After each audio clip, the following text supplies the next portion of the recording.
안녕하세요. 사람은 끊임없이 도움을 주고 또 받으며 살아가는 존재라는 걸 깨달은 50대 여자입니다. 누군가를 도울 수 있는 위치에서 도움이 필요한 반대 위치에 놓이게 되는 건 언제 어떻게 일어날지 모르는 일이더군요. 저는 가장 힘들고 고통스러웠던 순간에 그 인생의 깨달음을 얻게 됐어요. 새파랗던 나뭇잎이 시들고 낙하해 다시 땅의 양분으로 돌아갈 날이 가까워지는 요즘, 딱 이 시기쯤이었던 3년 전의 그 순간이 유독 떠오르곤 합니다. 그래서 별다른 바쁜 일도 없는 일상을 쪼개 그때의 이야기를 적어보려고 해요. 저는 어릴 적 사업을 하느라 굉장히 바쁜 부모님 아래에서 자랐습니다. 부모님은 나쁜 분은 아니었지만 자식들보다 본인들이 일군 사업을 더 중요시하는 분들이었어요. 하지만 분명 저와 남동생을 사랑하셨고 그렇게 힘들게 번 돈으로 저희를 부족함 없이 키워주셨기에 큰 불만은 없었죠. 하지만 저보다 2살 어렸던 남동생은 달랐어요. 박태호, 너 진짜 깡패 되려고 작정했어? 왜 하라는 공부는 안 하고 허구날 싸움질 하고 다녀? 언제부터 어머니가 제 인생에 관심이 있었다고 그러세요? 그냥 저한테 관심 끄세요. 어차피 두 분은 자식한테 관심도 없으시잖아요. 동생은 중학교 2학년이 되면서부터 반항적으로 변해갔습니다. 아마 동생은 반항하고 사고를 쳐서라도 부모님의 관심을 끌고 싶었던 것 같아요. 하지만 부모님은 그런 동생의 마음을 알아주지 못했고 동생이 사고를 치면 늘 혼내고 매를 들기에만 바쁘셨죠. 그럴수록 동생은 더 엇나갔기에 저는 저라도 동생을 붙잡으려고 갖은 애를 썼어요. 태호야, 이런다고 네 인생에 뭐가 도움이 돼? 너 그렇게 나쁜 애 아니잖아. 어? 야, 박태호, 너 얼굴에 그 상처 뭐야? 또 싸움질했어? 이리 와봐. 누나가 약 발라줄게. 태호야, 혹시 너 부모님에 대한 원망 때문에 이러는 거야? 부모님께 서운한 마음은 누나도 알지만 부모님께도 부모님의 인생이 있는 거잖아. 대신 누나가 널 더 챙겨주고 생각해 줄 테니까 누나 봐서라도 이제 주먹질 그만하자. 어? 하지만 동생은 여전히 사고를 치고 다녔습니다. 그나마 다행이었던 건 자신처럼 껄렁거리는 애들하고만 문제를 일으켰지 약한 아이들을 괴롭히고 다니진 않았다는 것 정도였죠. 동생은 제가 대학생 땐 아예 집을 나가버렸어요. 그리고 소위 말하는 깡패 생활을 시작하더라고요. 야, 넌 어째 냉장고에 김치밖에 없냐? 그리고 이놈의 술병들 좀 치우고 살아. 너 인생 포기했어? 어린애가 무슨 술을 이렇게 많이 마셔대. 잔소리 할 거면 오지 좀 마. 그리고 혼자 사는 남자가 라면에 김치만 먹으면 되지. 뭐가 더 필요해? 제발 그 반찬 좀 싸우지 말라니까. 라면만 먹고 살다가 나중에 큰일 난다 너.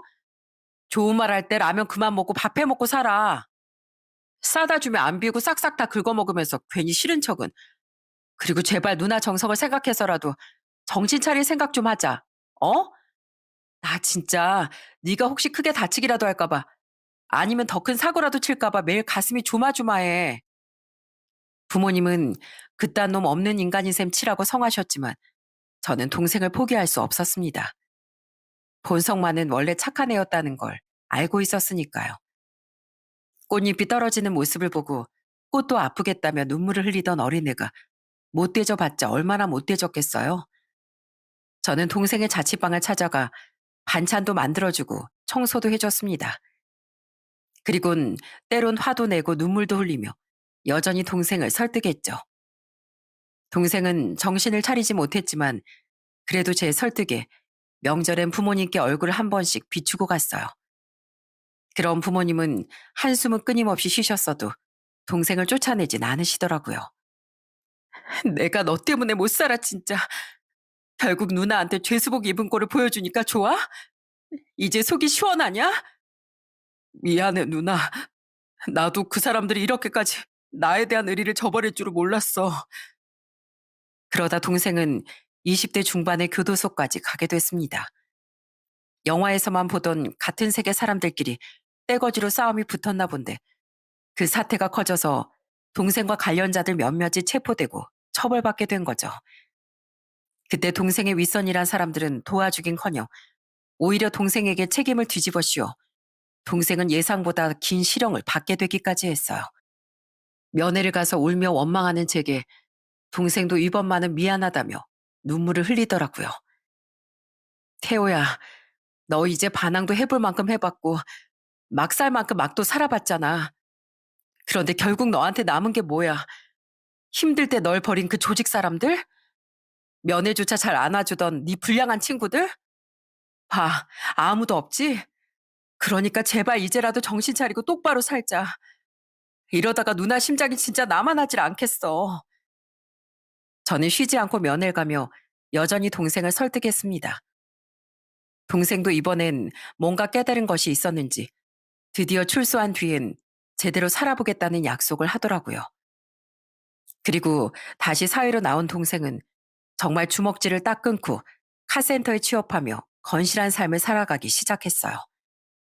하지만 여전히 부모님에 대한 마음은 닫힌 상태였고 부모님 또한 동생이 교도소에 들어가면서부터 동생과의 연을 끊으셨죠.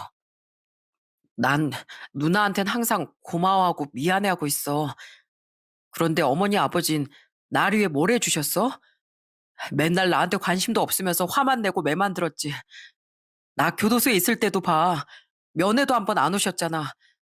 부모님은 분명 날 자식으로도 생각하지 않으시는 거야. 이제 정신 차리고 산다고? 정신 차렸다는 놈이 부모한테 죄송했다는 사과 한마디 하러 안 온단 말이야? 됐다. 부모한테 미안한 줄도 모르는 그딴 녀석. 우리도 이젠 안 보고 살련다. 예전부터 우리가 자기한테 해준 게 없다. 관심도 없다 하는데 관심이 없으면 혼을 냈겠냐? 그리고 우리 덕분에 배 안 골고 편하게 살았으면서 해준 게 없다는 말이 어떻게 나와? 배은망덕한 놈 같으니라고. 이렇듯 뭔가 반쪽만 평화를 찾았지만 그래도 동생이 건실한 삶을 찾았다는 것만으로도 감사하다고 생각하기로 했습니다. 동생이 다시 전으로 돌아가지 않는 한 언젠간 꼭 세 사람을 화해시킬 날이 있겠거니 하면서요. 그렇게 동생 걱정을 좀 내려놓은 전 나이 30대 중반에 결혼을 했습니다. 남편은 평범한 직장인이었는데 자신의 어머니와 가까이 지내는 모습이 참 좋아 보이더라고요. 저희 부모님과 다르게 가정적인 사람인 것 같아 남편과 결혼까지 결심했던 거죠.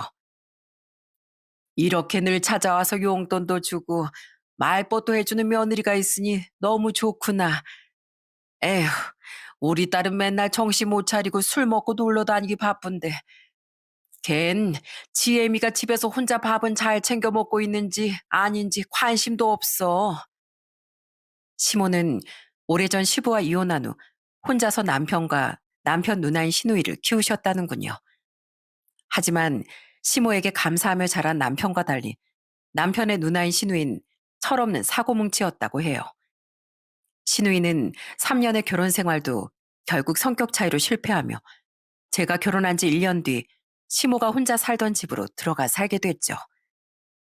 그리고 이후에도 철이 들지 못하는 시누이를 대신해 자신을 챙기고 살갑게 굴던 절 시모는 굉장히 좋아하고 고마워했어요.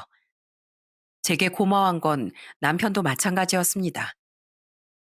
어머니가 내가 결혼한 후로 얼굴에 웃음꽃이 피셨어. 난 남자라서 어머니께 용돈 같은 걸 드릴 생각만 했지 외로움을 달래드리거나 어딜 모시고 놀러 간다는 생각은 못 해봤어. 우리 누나야 늘 자기밖에 모르는 사람이었고 정말 고마워 여보.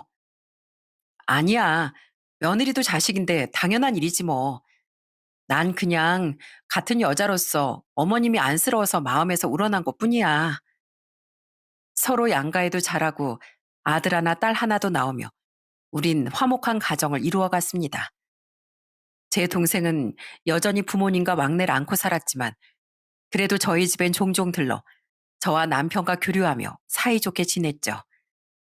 남편은 술에 많이 취했을 땐 동생에게 훈계를 하곤 했는데 솔직히 그건 옆에서 듣던 저도 기분이 좀 상할 만큼 말이 심할 때가 많았어요. 처남, 내가 처남 정가가 있는 걸 알면서도 처남 누나랑 결혼을 진행했던 건 난 편견이 없는 사람이기 때문이야. 그러니까 처남은 누나도 누나지만 나한테도 고마워해야 돼. 그리고 앞으로는 꼭 똑바로 살아.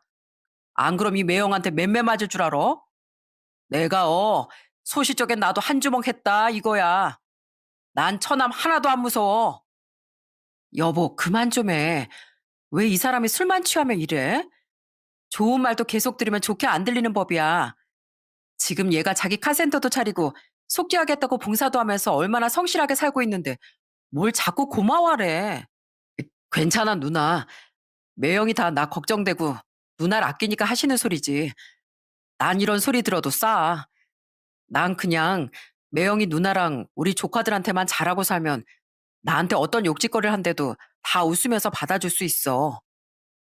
그럴 때마다 전 남편에게 화를 냈습니다. 오히려 괜찮다며 웃으며 절 말리던 건 동생이었죠. 그런 모습을 보면 얘가 정말 많이 변했다 싶다가도 코를 드르렁대며 잠이 든 남편의 등짝을 한 대 후려치고도 싶었어요. 그렇게 때론 다투고 토라질 일이 있긴 해도 전 남편과 평범한 행복을 누리며 살고 있었습니다. 하지만 첫째인 아들이 13살이 됐던 해 제겐 청천벽력 같은 일이 찾아왔어요. 여보, 괜찮아. 무서워할 필요 없어. 내가 찾아보니까 대장암은 진짜 예후가 좋은 암이래. 생존율도 다른 암보다 높다니까 당신 분명 잘 이겨낼 수 있을 거야. 그건 제가 바로 대장암 3기 판정을 받았다는 거예요. 저는 가족들의 눈물과 걱정 속에 급히 수술부터 받게 됐습니다. 그리곤 입원과 퇴원을 반복하며 약 6개월간의 항암 치료를 받게 됐죠. 그래도 다행이었던 건 예후가 좋아 항암이 끝난 이후론 서서히 일상생활로 돌아올 수 있었다는 거예요. 하지만 마음을 놓은 것도 잠시, 고작 몇 달 뒤 저는 재발 판정을 받고 말았습니다.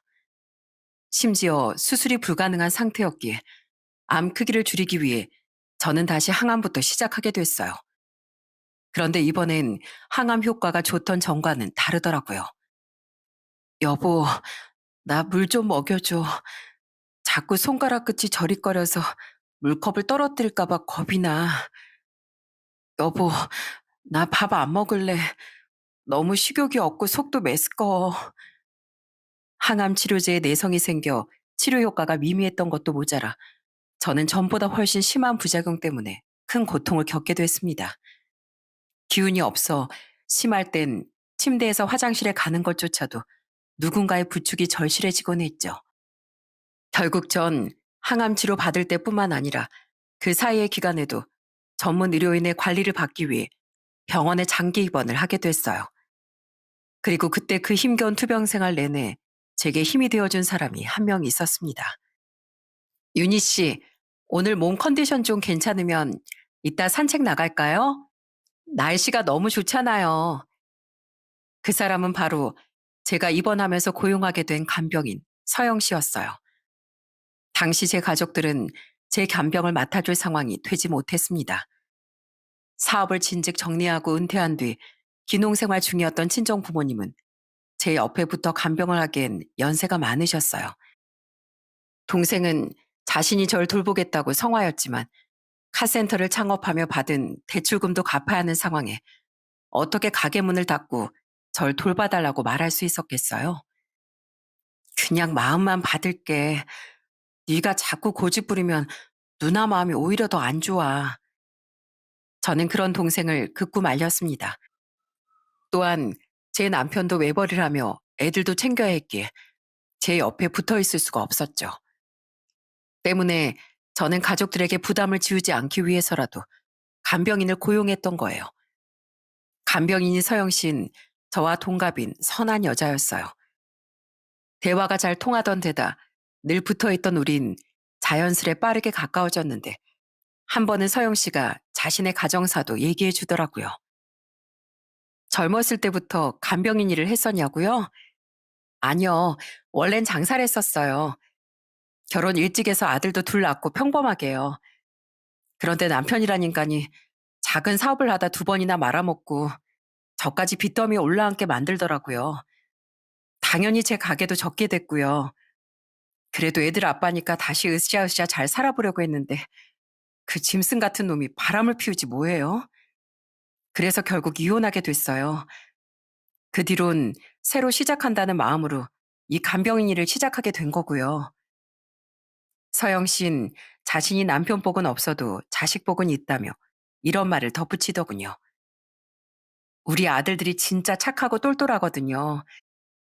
제가 이혼하려고 할 때 저한테 바람 증거 잡는 법, 차 블랙박스나 증거 영상이나 사진들을 USB에 파일로 옮기는 법 같은 걸 전부 알려준 것도 우리 애들이에요. 더 웃긴 건 뭔지 알아요? 그렇게 절 배신해놓고 얼마 못 돼서 그놈이 천벌을 받았다는 거예요. 이혼한 지 1년 뒤에 교통사고로 하늘로 가버렸거든요. 이런 걸 보면 천벌이라는 게 진짜 있는 것 같죠? 동갑내기인데다 힘들게 살았다는 서영 씨가 안쓰럽고 또 멋지다는 생각도 들어 이후 저는 서영 씨와 더 많이 가까워졌습니다. 인간적인 부분을 제외하고서라도 서영 씨는 정말 고마운 간병인이었거든요. 다른 병실 간병인들만 봐도 이렇게 내 가족처럼 환자를 진심으로 걱정해주고 챙겨주는 사람이 또 없었죠. 그런 사람이었기에 더더욱 좋았고 감사함을 표하고도 싶어지더라고요. 그리고 그 감사한 마음을 전하게 될 수 있는 기회가 한 번 찾아왔었어요. 서영 씨, 큰아들이랑 통화하러 나간다더니 왜 이렇게 표정이 안 좋아요? 사실은요. 애가 휴학을 하겠다고 하잖아요. 등록금이 부족하다고요. 어차피 나중에 갚아야 할 대출금이 더 늘어나는 것도 부담스럽다고 휴학해서 아예 자기랑 자기 동생 등록금까지 다 벌고 다시 복학하겠다네요. 아, 결혼을 일찍 하셨다고 했죠? 벌써 애들이 둘 다 대학생이에요? 네. 어떻게든 제가 마련해 볼 테니까 기다리라고 하고 끊긴 했는데 애들한테 너무 미안하네요. 열심히 번 돈은 대부분 빚 갚는 데 다 들어가고 있거든요. 이걸 대체 어떻게 해야 하는지 좀 막막하네요. 죄송해요. 아프신 분한테 이런 우울한 하소연을 들려드려서요. 서영 씨의 사연을 들은 전 선뜻 모자란 등록금보다 더 큰 금액을 제가 빌려드리겠다고 말했습니다. 그걸로 작은 아들 학비에도 보태시라고요. 그런 절 보던 서영 씨의 눈은 곧 튀어나올 듯 커다래졌어요. 그리곤 마구 손살을 치며 거절하던 서영 씨에게 전 웃으며 이렇게 말했죠. 저도 우리 애들이 생각나서 그래요. 돈이야 나중에 갚으면 되는 거지만 서영 씨 애들은 지금 중요한 시기잖아요. 이제 빚 다 갚을 날도 얼마 안 남으셨다면서요. 나중에, 아주 나중에 여유 되면 그때 갚으세요. 저도 그때까지 꼭 살아있을게요. 애들을 먼저 생각하라는 제 말에 서영 씨는 눈물을 뚝뚝 흘렸습니다. 저는 그 눈물 무게만큼의 짐이라도 덜어줄 수 있을 것 같아 다행이라고 생각했죠. 그 일을 계기로 우린 한층 더 가까워졌어요. 물론 제 가족들도 절 자주 찾아온다지만 그 시기만큼은 제 상태에 대해 누구보다 빠삭하게 알고 있던 동갑내기 친구와 함께하는 시간은 정말 즐거웠습니다. 물론 그렇게 웃는 시간도 많았지만 우린 함께 운 시간도 많았어요. 항암 치료 고통 때문에 울부짖던 절 보며 서영 씨는 자신의 일인 듯 함께 아파하고 울어줬습니다. 또한 우린 내면에 자리한 상처에 대해서도 많은 대화와 공감을 나눴어요. 제 동생과 부모님에 대한 고민, 가끔씩 떠오르는 전 남편에 대한 서영 씨의 원망 등등을 말이죠.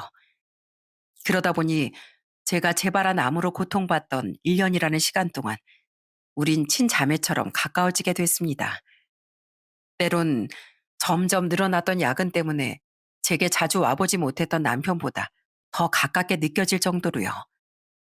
이모님, 오늘은 저희 애들도 있고 저도 있으니까 일찍 들어가 보세요. 오늘도 고생하셨습니다. 여보, 나 애들이랑 편의점 가서 간식 좀 사올게. 그렇게 다시 투병을 시작한 지 1년이 조금 지났던 어느 날이었어요. 주말이었던 그날 남편은 아이들을 데리고 오래도록 제 병실에 머물렀습니다. 그리곤 퇴근 시간이 아직 한참 남은 서영 씨에게 일찍 들어가시라는 말을 했죠. 그런데 남편이 아이들과 잠시 병실을 비웠는데도 서영 씨는 집에 갈 채비를 않고 자꾸 병실 문을 흘끔대더군요.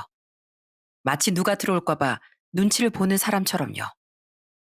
왜요, 서영 씨? 저 윤희 씨, 이거 받으세요. 그리고 저 가면 이 봉투 열어보세요. 원래는 혼자 계실 때 드리려고 했는데 상황이 여의치 않을 것 같네요. 꼭 남편분 없을 때 혼자 보셔야 돼요. 꼭이요.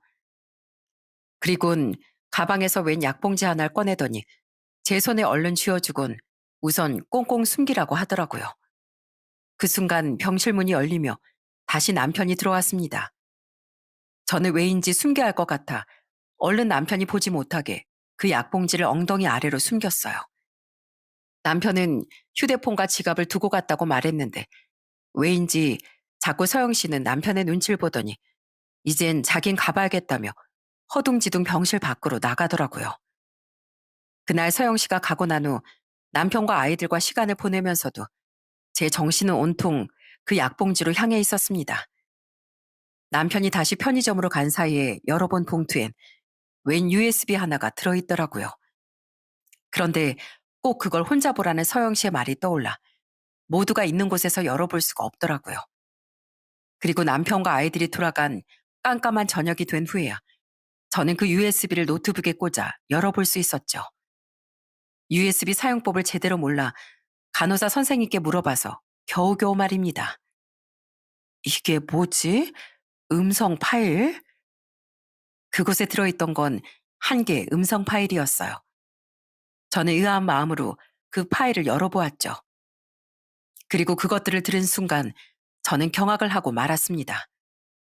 얜 한 번 화장실에 가면 왜 이렇게 오래 있는데니? 요새 계속 잔병감이 남는다더니 그래서 그런 것 같아요.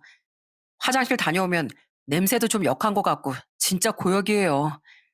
그걸 혹시 무슨 일이 있을지 걱정된다며 화장실 앞까지 따라가주는 간병인 이모님도 대단하고요. 에휴, 암 환자 하나 때문에 가족이 다들 이게 뭔 고생이라니. 애미게 정말 살 가능성은 있는 거야? 모르겠어요. 대장암은 재발을 해도 생존율이 다른 암보단 괜찮다는 말이 있는데 상태가 저 모양이니 장담은 못하죠. 첫 음성 파일 안에서 들려온 목소린 아무리 들어도 딱 제 시모와 남편의 목소리더군요. 그런데 평소 제게 너무 다정했던 모습과는 다르게 두 사람은 저에 대해 마치 귀찮은 골칫덩어리처럼 얘기를 하고 있더라고요. 상황을 들어보니 그땐 두 사람이 함께 절 문병왔던 날 제가 화장실에 가며 서영 씨와 함께 자리를 비웠을 때 같았어요.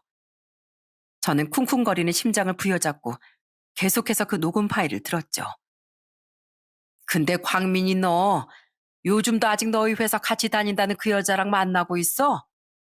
왜 애미가 처음 대장암 수술 받고 항암 치료 받을 때부터 만나네 말이야. 네, 만나고 있어요. 가볍게 만나는 거라더니 왜 이렇게 오래 만나? 애미한테 들키면 어쩌려고? 그냥 만나다 보니 헤어지기 아까워서 계속 만나는 거죠. 안 들켜요. 병원에만 있는 사람이 어떻게 알겠어요? 그냥 야근이 많아졌다는 핑계만 대면 집사람도 집에 있던 애들도 다 그러려니 해요. 애들도 이제 15, 13이나 돼서 알아서 밥도 대충 잘 챙겨 먹고요. 배달시켜 먹으라고 돈도 자주 주고요. 차라리 이혼해버리고 재혼을 해라. 애들은 잘 사는 네 처가에 보내버리고 그럼 안 걸린 애미 시중도 안 들어도 되고 얼마나 편해. 왜 사서 고생을 하니? 뭐 애미 사정이 안타깝다만 너한테도 네 인생이 있는 거잖아. 저도 마음이야 굴뚝 같은데 여자 쪽에 한 번 이혼한 사람이라 결혼은 지긋지긋하다고 재혼을 꺼려하기도 하고 무엇보다 지금 이혼하면 아까울 것 같아서요. 아까워? 집사람 암 보험금 받았잖아요. 게다가 혹시 잘못되면 생명보험금도 나올 건데 이혼하면 그거 다 제가 못 가질 거 아니에요. 그리고 아시죠? 장인 장모님이 집사람 앞으로 돈도 꽤 많이 미리 증여해 놓으신 거예요. 평소에 군침 안 흘리는 척 하려고 무지 노력했지만 사실 저 그것도 되게 탐났었거든요. 근데 이혼이 아니라 사별을 하면 그거 다 저한테 돌아오는 거잖아요. 그러니까 그냥 얌전히 기다려보는 게 낫겠다 싶은 거죠. 아유, 듣고 보니 그건 그렇구나. 애미한테 미안하지만 그럼 제발 병이 낫지 않게 해달라고 기도해야겠다. 예, 발소리 들린다. 애미랑 그 간병이 모식갱이 오나 보다. 너무 충격적인 대화 내용은 아마 저와 서영 씨가 들어오며 난 병실 문소리와 가식적으로 절 걱정하던 시모한 남편의 말을 마지막으로 끝이 났습니다. 정말 몸이 부들부들 떨리더군요. 제가 돌아온 후 그들이 제게 건넨 말을 들어보니 바로 며칠 전인 것 같더라고요. 며칠 전 시모가 제 병문안을 위해 지방에서 올라왔던 날 말이죠. 그때 시모가 우리 며느리 화장실 다녀오는 것도 너무 고생스러워 보이는구나. 이 시애미 마음이 정말 찢어질 것 같아. 하고 눈물을 지었던 게 생생히 기억났으니까요. 사람이 너무 큰 충격을 받으면 오히려 생각이 멈춘다더니 그 말이 정말이었습니다. 저는 잠시 아무것도 못하고 멍하니 눈물만 흘렸거든요. 그리고 뒤늦게서야 우선 왜 이런 녹음 파일을 서영 씨가 갖고 있었는지 물어봐야겠다는 생각이 들었어요. 하지만 시간을 보니 이미 잠자리에 들었을 시간인 것 같아 저는 뜬 눈으로 밤을 지새워 다음 날 출근할 서영 씨를 기다리게 됐죠. 서영 씨, 저 서영 씨가 주시고 간 거 다 들어봤어요. 그거 제 남편이랑 시어머니 맞죠? 이게 대체 어떻게 된 일이에요? 맞아요. 사실 한 2주 전쯤에 화장실에 다녀오다가 복도에서 통화하고 있던 남편분을 봤었어요. 그런데 그 통화 내용이 이상하더라고요. 자기야, 예쁘니, 사랑해. 뭐 이런 말을 하는데 아내인 윤희 씨는 병실 안에 있었잖아요. 게다가 애들한테 아빠란 사람이 자기야라고 부를 일도 없고요. 그때 뭔가 촉이 이상해서 남편분이 문병 왔을 때 윤희 씨가 자리를 비울 일이 생기면 저도 꼭 같이 자리를 비우려고 했었어요. 몰래 제 휴대폰 녹음 기능을 켜서 침대나 구석에 숨기고서요. 예전에 애들이 그런 식으로 증거를 잡으라고 알려줘서 그렇게 전 남편이 바람을 피웠다는 증거를 잡았었거든요. 그리곤 서영 씨가 출근하자마자 저는 황급히 자초지정을 물었습니다. 그때 서영 씨는 저를 약간은 측은하게 보며 사건의 정황을 얘기해줬죠. 그러니까 이상한 제 남편의 낌새를 눈치챈 서영 씨는 보다 확실한 증거를 잡아 제게 이야기해주고자 치밀하게 그 기회를 노렸었다는군요. 남편이 통화하는 순간을 포착할 수 있길 바라면서요. 그런데 비록 통화하는 내용은 잡지 못했지만 며칠 전 시모와 남편이 나눈 대화를 운 좋게 녹음해 성공을 한 거예요. 솔직히 내용이 너무 충격적이라 바로 말씀드리지 못하고 며칠간 좀 망설였어요.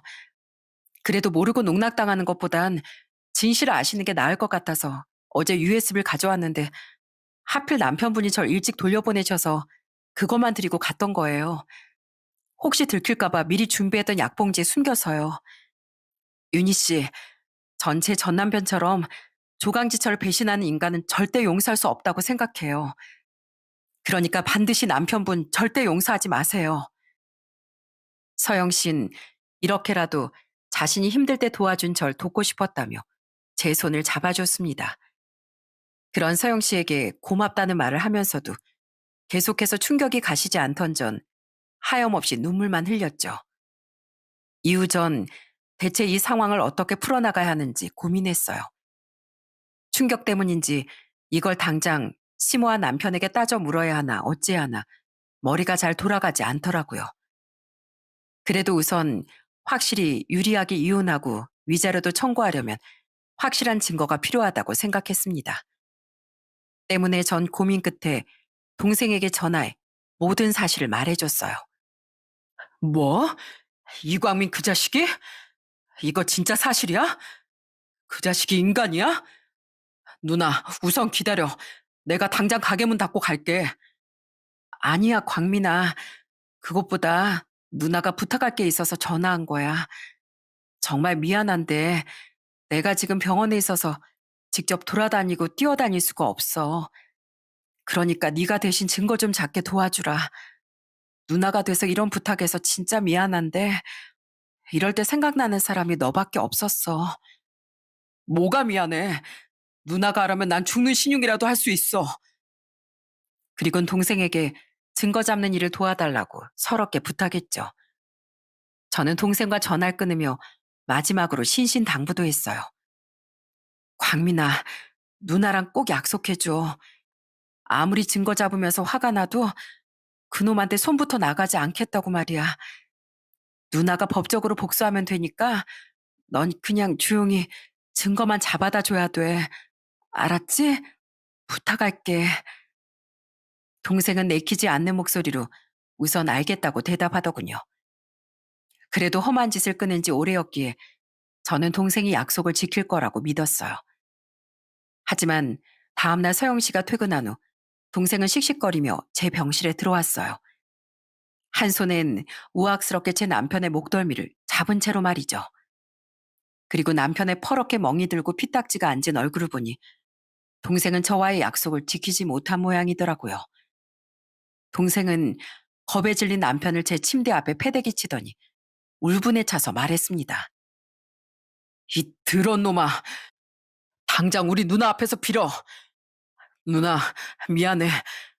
나도 그냥 가만히만 있으려고 했는데 증거는 다 잡았어도 도저히 그냥 발길이 돌려지지 않더라고. 누나랑 애들한테 오늘도 야근한다고 거짓말하고 그 기집애랑 시시덕대고 나온 이 자식을 도저히 그냥 둘 수가 없었어. 그래서 냅다 달려들어서 곤죽을 만들어놨는데 그 사이 그 기집애는 도망을 가더라고. 미안해, 천아. 내가 진짜 잘못했어. 내가 우리 누나한테 빌라고 했지. 누가 나한테 빌래? 야, 이 쓰레기야. 감히 안 걸린 마누라 두고 바람 피운 것도 모자라 보험금의 유산까지 노려? 넌 내가 한창일 때였으면 지금 이미 무덤에 들어가 있었어. 너 내가 나한테 이런저런 훈계 둘 때 실실 웃어주니까 만만했지? 내가 유일하게 너그러운 건 우리 누나가 관련됐을 때뿐이야. 그런데 감히 내 부모님이나 다름없는 누나를 배신해? 우리 누나가 너랑 네 엄마한테 얼마나 잘해줬는데 당장 사과 안 해? 해, 한다고. 여보, 미안해. 내가 잘못했어. 난 그냥 당신이 아픈데 몸은 외로우니까 그냥 외로움만 달래려고 그랬어. 돈 같은 건 진짜 안 노렸어. 내가 진짜 잘못했어. 저는 우선 한숨을 푹 쉬었습니다. 남편이 아니라 제 동생에게 피해가 갈까봐 걱정돼서요. 제 동생에게 실컷 혼쭐이 난 그놈은 손이 발이 되도록 싹싹 빌더군요. 눈물이고 콧물이고 다 짜내면서요.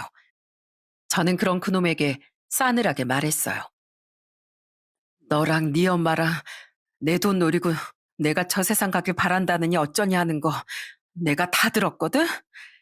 낱말은 새가 듣고 반말은 쥐가 듣는다는 말도 모르냐? 근데 어디서 거짓말이야? 그걸 들었다고? 그래. 그리고 아내 목숨이 생살 오가는 상황에서 뭐? 몸이 외로워? 웃기지 마. 너 나랑 이혼까지도 생각했다가 내가 재발하고 못 살지도 모른다고 생각해서 생각을 바꾼 거잖아. 야, 넌 나한테 이혼하고 한 번도 자식들 안 찾아온 네 아빠에 대해 그렇게 욕했지? 그런 인간이 애들은 신경도 안 쓰고 욕구만 채우러 다녔냐? 그런 인간이 자기 아내가 제발 낫지 않게 해달라고 기도하면서 살았어? 너랑 네 엄만 네 아빠하고는 비교도 안 되는 오물들이야. 알아? 마, 맞아, 여보. 난 오물이고 쓰레기야. 나 당신이 하라는 대로 다 할게. 이혼하자고 하면 이혼하고 맨몸으로 나가라고 하면 그것도 나갈게. 그러니까 제발 천하만 좀 알려줘. 이혼이야 당연히 하는 거고 내가 장담하는데 넌 진짜 천벌 받을 거야. 난 반드시 살아남아서 네가 어떻게 천벌 받는지 얼마나 초라한 삶을 살다 가는지 똑똑히 지켜볼 거야. 알았어? 그리고선 마지막에 너 같은 거 다 잊어버리고 너 보란 듯이 아주 잘 살 거라고. 제 윽박지름에 남편은 제 말이 다 맞다며 엉엉 울기만 하더군요. 그 모습을 지켜보던 제 동생은 그놈을 병실 밖으로 뻥 걷어차며 으름장을 놨죠. 야, 이제 가라. 오물 냄새 나니까. 근데 이건 명심해. 우리 누나 널 마지막엔 잊을 거라고 했지만 난 아니야. 네가 어디서 어떻게 사는지 항상 감시할 테니까 너 우리 누나나 조카들한텐 얼씬도 하지 마. 알았어? 그리고 내가 너 그렇게 만든 거 고소할 테면 고소해. 나야 이미 한 번 다녀온 거 또 다녀오면 그만이야. 근데 이건 명심해라. 난 혹시 복역하게 되면 또 나와서 너한테 복수하러 갈 거고 또 신고하면 또 복수할 거야. 차라리 명줄이 끊어지는 게 낫겠다 싶을 정도로 네 인생을 아주 묵사발 내줄 거라고. 그러니까 나 또 보고 싶으면 어디 까불어 봐라. 알았냐? 제 동생의 말에 그놈의 얼굴은 사색이 됐습니다. 그리곤 다리까지 다쳤는지 쩔뚝거리며 주랭랑을 쳐버리더군요.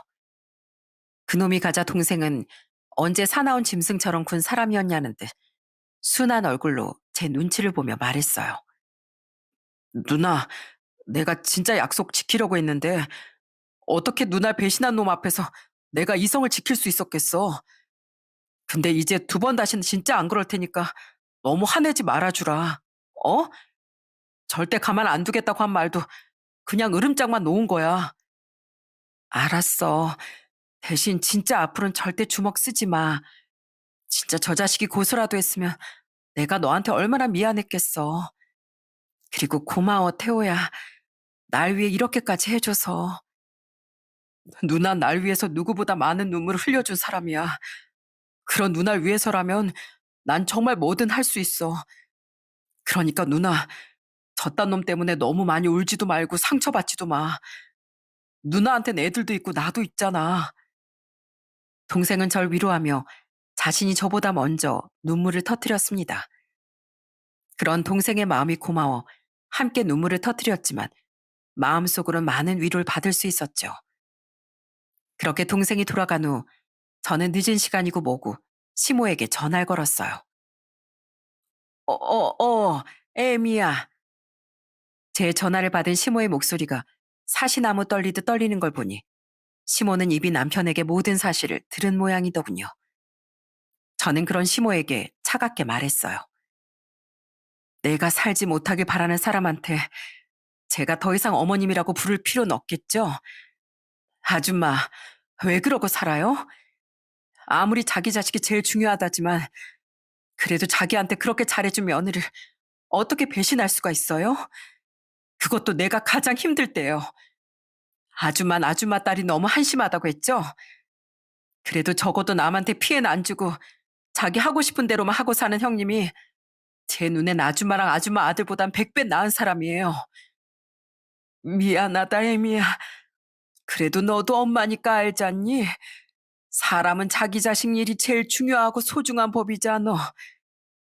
부모한테 가장 중요한 건 자식이 똑바로 살 수 있도록 때론 혼도 내고 가르치는 일이에요.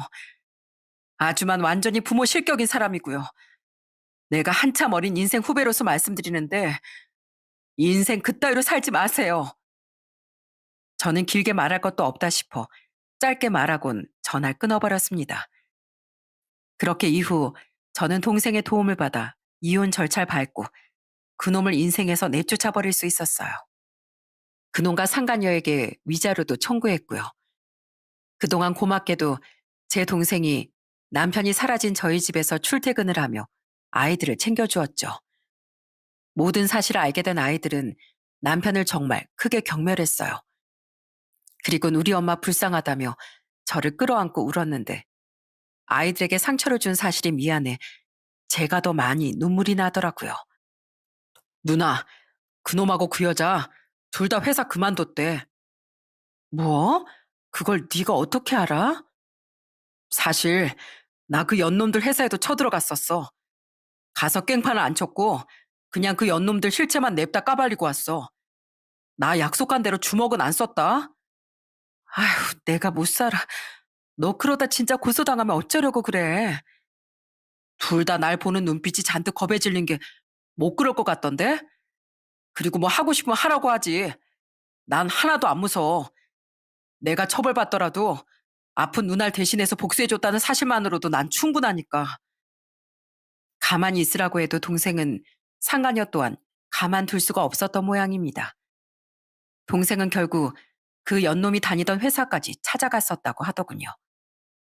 그리고 결국 그 둘은 창피한 나머지 자진해서 회사를 그만뒀다고 해요. 다행히도 그들은 동생을 고소하진 않았지만 정말 크게 가슴을 쓸어내렸죠. 서영 씨, 정말 고마워요. 서영 씨가 자칫 너무 억울해질 뻔했던 내 인생을 구해줬어요. 대체 어떻게 그렇게까지 하실 생각을 했어요? 돕고 돕는 세상이잖아요. 윤희 씨가 절 도와주셨던 것처럼요. 전 당연한 일을 했을 뿐이에요. 당연하긴요.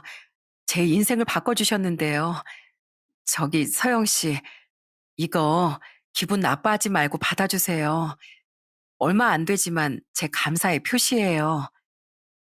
저는 너무 고마운 마음에 서영 씨에게 답례를 하려고 했습니다. 하지만 아이들의 등록금 때와는 다르게 서영 씨는 그것만은 극구 거절하더라고요. 아니에요. 진짜 이러지 마세요. 그땐 제가 애들 생각에 하는 수 없이 감사히 받았지만 이번엔 달라요. 제 우정을 돈으로 환산하게 하지 말아주세요. 정 고마우면 꼭 살아주세요, 윤희 씨. 그래서 저랑 오래오래 친구예요. 전 그거면 돼요. 고마워요, 서영 씨. 제 가족이었던 사람들은 제가 암에게 지기만을 바랬는데 서영 씨는 이렇게 제가 살길 바래주네요. 절 진심으로 위해주는 그 말에 눈물이 왈칵 쏟아졌습니다. 그런 절 보며 서영 씨 또한 함께 울먹거렸죠. 이후 저는 그런 서영 씨와 절 걱정하던 남은 가족들을 위해서라도 또한 그놈과 그놈 엄마에게 보란 듯이 보여주기 위해서라도 암을 이겨내기 위해 더욱 노력했어요. 그렇게 시간이 흐른 지금 다행히 전 아직 살아서 이 사연을 쓰고 있답니다. 살아있을 뿐만 아니라 전 기적적으로 암세포 크기도 줄어들어 수술도 받을 수 있었죠. 지금은 집으로 돌아와 건강에 좋다는 맨발 걷기도 많이 하고 등산도 하면서 항암을 마치고 추적 검사를 받으며 지내고 있어요. 잘 지냈어요, 서영 씨? 그럼요. 윤희 씨도 잘 지냈죠? 애들은 잘 크고 있어요? 네. 요즘 우리 둘째가 사춘기가 제대로 와서 중학교 3학년인 애가 화장을 얼마나 좋아하는지 몰라요. 제 동생은 애들을 돌봐주던 때 애들한테 정이 더 많이 들었는지 요즘엔 주말마다 놀러 오거든요.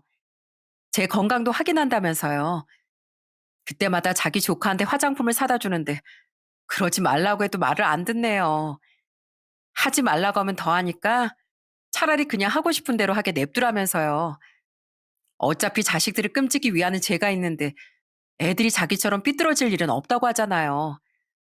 뭐 저희 애들이 착한 건 맞으니까 할 말은 없는데 그렇게 애들이 좋으면 자기나 장가 좀 가지. 안 그래요? 다 인연이 있으면 가겠죠 뭐. 저는 퇴원 후에도 여전히 서영 씨와 연락하고 만나며 친하게 지내고 있습니다. 간병인과 환자가 아닌 친구 사이로서요. 작년에 서영 씨는 제게 제가 건넸었던 아이들의 등록금을 갚으려고 했어요. 하지만 그때 전 예전의 서영 씨처럼 극구 거절을 했습니다. 제 인생을 구해준 값도 안 받으셨으면서 이것까지 받으라고요? 싫어요. 이건 저도 절대 양보 못해요. 그건 제 우정값이거든요. 이러면 공평하죠? 하는 말과 함께 말이죠. 그리고 사연을 마치기 전에 덧붙일 소식이 있다면 그건 전 남편에게 정말 천벌이 내렸다는 소식이에요. 3달 전쯤 아이들이 제게 전 남편이 위암 투병 중이라고 말을 해주더군요. 그걸 어떻게 알았어? 아버지한테 전화가 왔었어요. 지금 위암 투병 중인데 고문 작년에 재혼해서 혼자 잘 먹고 잘 사느라 자기한테 관심도 없고 연로하신 할머니 혼자서 아버지를 간병하고 있다고요. 근데 아프니까 자식인 우리가 너무 보고 싶다고 우시더라고요. 근데 저랑 동생은 아버지 보러 갈 생각이 없어서 그냥 쾌차하시라고 말하고 끊었어요. 들어보니 다행히 목숨이 왔다 갔다 하는 상황은 아닌 것 같았습니다. 그리고 여전히 전 남편을 경멸하는 아이들은 자신들은 문병을 갈 생각이 없다고 못을 박았다고 했죠. 자신들의 엄마가 눈을 감길 바랐던 사람에게 동정을 가질 생각은 없다면서요. 안타깝지만 다 자업자득이라고 생각합니다. 딱 자신이 한 대로 돌려받은 거라고요. 그래도 도덕성을 가진 사람으로서 전 남편이 더 불행해지길 바라진 않겠지만 아이들의 말처럼 저도 딱히 동정심을 갖진 않으려고요. 그렇게 천벌받은 모습을 봤으니 앞으론 그냥 없는 사람이라 치부하고 제 인생이나 잘 살아가려고 해요. 아이들을 잘 키우고 제 건강과 행복만 생각하면서요. 마지막으로 하나 기쁜 소식은 이번 추석에 정말 어렵게 제가 동생을 부모님 집에 데리고 갔다는 겁니다. 이 누나가 아파 보니까 사람 목숨은 절대 영원하지 않는다는 걸 깨달았어. 사실 너도 부모님이 보고 싶잖아. 만약 더 늦으면 화해해 볼 기회조차 사라질지도 몰라. 엄마 아빠 너무 늙으셨으니까. 그리고 두 분도 마음이 많이 약해지셔서 말씀은 안 하셔도 널 많이 보고 싶어 하셔.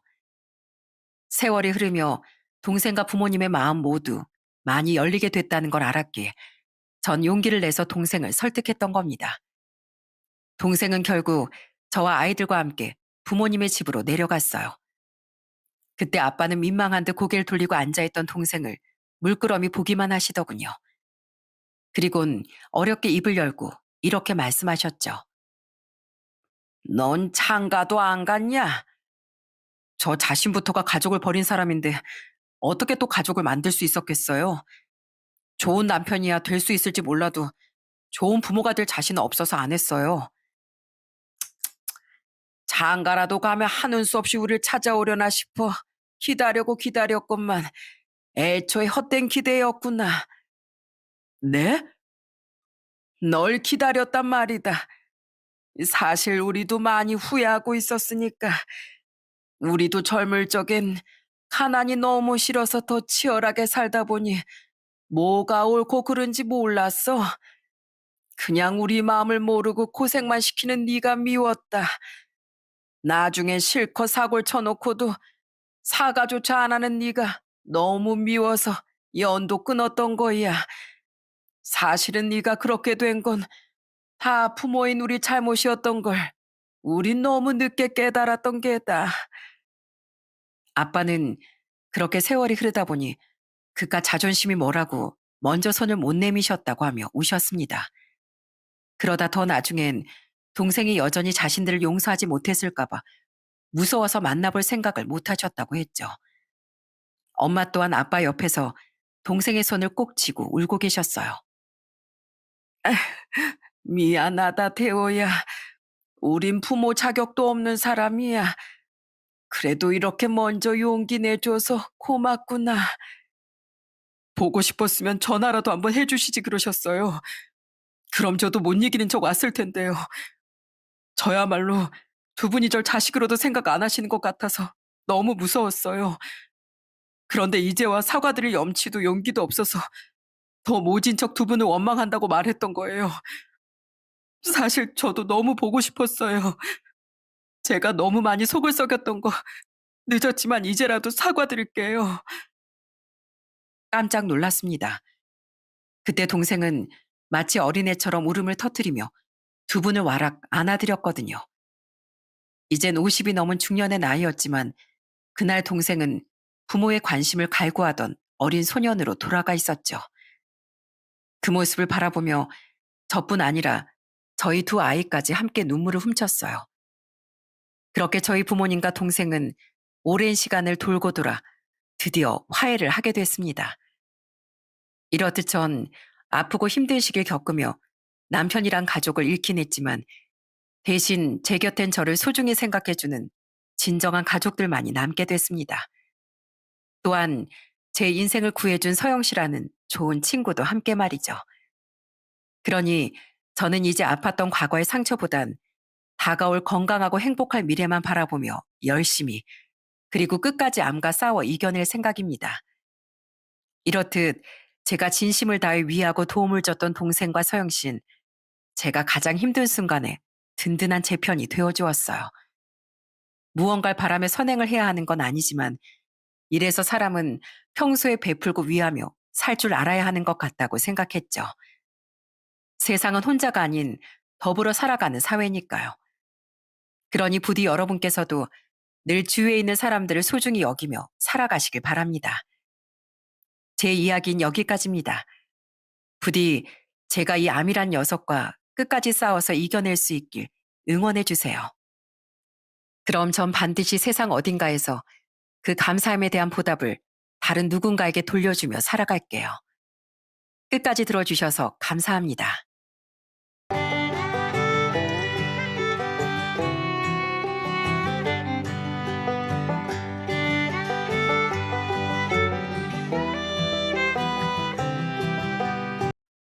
안녕하세요. 팔자가 남들보다 조금은 기구한 것 같은 60대 남자입니다. 남들은 평범하게 결혼해서 아이들을 낳고 아내와 아이들과 평범하게 살아간다는데 저는 그런 평범함과는 조금 거리가 있는 사람이에요. 전 아내라는 소중한 존재를 무려 2번이나 잃었고 제 2아이 중 하나는 제 친자식도 아니거든요. 하지만 모든 슬픔과 우여곡절을 이겨내고 지금 저는 제법 괜찮은 삶을 살고 있습니다. 비록 눈물도 많고 아픔도 많았지만 그래도 제가 살아온 발자취를 어디엔가 남겨보고 싶어 이렇게 사연을 보내게 됐어요. 부디 제 사연이 여러분께 소소한 즐거움을 드렸으면 좋겠습니다. 제 첫 아내는 참 착한 사람이었어요. 제가 결혼한 지 2해 뒤 돌아가신 아버지도, 칠순을 조금 넘기고 아버지 곁으로 가셨던 어머니도 순하고 착했던 둘째 며느리를 참 예뻐하셨죠. 하지만 아내는 결혼한 지 6년 만에 고작 4살이던 딸과 저만 남긴 채 뇌출혈로 세상을 떠났습니다. 그렇게 저는 32살의 나이에 혼자가 되어 딸과 둘이서 살아가기 시작했어요. 전 제가 평생 딸과 단 둘이서만 살아갈 줄 알았습니다. 그런데 아내를 보낸 지 7년 뒤 제겐 새로운 인연이 다가왔어요. 저 은주 씨 말이야. 공장에 통 적응을 못하는 것 같아. 늘 주눅 들어 보이고. 그 사람이 바로 제 2번째 아내였습니다. 새 아내는 당시 다른 공장에서 일을 하다 제가 일하던 공장으로 막 이직했었어요. 근데 유독 어깨도 제대로 펴지 못하고 겉도는 것이 참 안타까워 보이더라고요. 아마 제 전처처럼 키가 155cm도 안 되어 보이는 작은 체구 때문에 더 마음이 쓰였던 것 같아요. 그래서 나름대로 공장 사람들과 두루두루 친했던 전 아내를 챙겨주기 시작했습니다. 이후 아내는 공장에 차차 적응을 해나갔고 어느 날엔 고맙다며 제게 자판기 커피 한 잔을 건네더라고요. 제가 남편하고 사별하고 혼자 아들을 키우는 입장인지라 돈이 많이 없어요. 그래서 전부터 드리고 싶던 감사 인사를 이런 자판기 커피로 대신하는 무례를 용서해 주세요. 사실 제가 전 공장에서 추근되는 공장장을 피하다가 거의 쫓겨나듯 그만두게 됐었거든요. 그래서 여기 와서 많이 위축됐었는데 명기 씨 덕분에 잘 적응할 수 있었어요. 들어보니 아내는 저와 처지가 비슷했더군요. 그때 제가 비슷한 제 사정 또한 말해주자 아내의 눈이 휘둥그레졌습니다. 그날 이후 우린 같은 처지라는 동질감 덕분에 더더욱 가까워졌어요. 서로의 고충도 나누고 때론 응원도 해주다 보니 우린 공장에서 만난 지 1년 만에 직장 동료를 넘어 이성적인 사이가 되었죠. 명길 씨, 이건 나물 3가지고 이건 계란말이, 이건 감자볶음이랑 소고기 장조림이야. 딸이랑 같이 잘 챙겨 먹어. 뭐가 많네. 이러지 않아도 되는데 너무 고마워. 근데 아마 우리 유리 말고 이건 내가 거의 다 먹을 것 같네. 우리 유린 소세지 햄, 뭐 계란 후라이나 오므라이스 같은 것만 좋아하거든. 찌개 같은 거나. 우리 유린 반찬 많은 거 별로 안 좋아해. 에이, 세상에 배불러서 못 먹을 순 있어도 반찬 싫어하는 사람이 어딨어. 우선 가져다 줘 봐봐. 잘 먹으면 내가 또 싸다 줄 테니까. 다정하고 섬세했던 아내는 저를 정말 많이 챙겨줬습니다. 아내는 음식에 서투르다는 제 말에 반찬과 음식을 잔뜩 싸다 주기도 했어요. 딸과 함께 먹으라면서요. 솔직히 처음엔 딸은 별로 좋아하지 않을 줄 알았습니다. 예전에 제가 반찬 메뉴로 골머리를 싸매고 있을 때 딸은 이런 말을 했었거든요. 난 학교 급식 먹을 때도 반찬이 너무 많아서 싫더라. 반찬은 국이나 김치랑 햄, 계란 후라이 같은 것만 딱 있으면 되는데 이것저것 너무 많으면 먹기 불편하더라고. 그러니까 아빠, 난 다른 반찬 말고 후라이만 해줘. 아니면 오므라이스나 김치볶음밥도 좋아. 저는 딸이 참 단순하고 희한한 식성을 가지고 있다고 생각했습니다. 부끄럽지만 그때만 해도 균형 잡힌 식단이라느니 하는 걸 저는 잘 몰랐어요. 이제 막 인터넷이 보급화되기 시작하던 때였으니까요. 때문에 저는 한결 편하게 찌개나 간단한 반찬 한두 가지만 딸에게 내어주곤 했죠. 그런데 아내가 싸다 준 반찬을 딸 앞에 쫙 펼쳐놨더니 그런 딸의 눈이 휘둥그레지는 겁니다. 이거 다 먹어도 돼? 우와, 완전 배 터지겠다. 아빠, 이 계란말이 너무 맛있어. 이 감자볶음도 시금치도.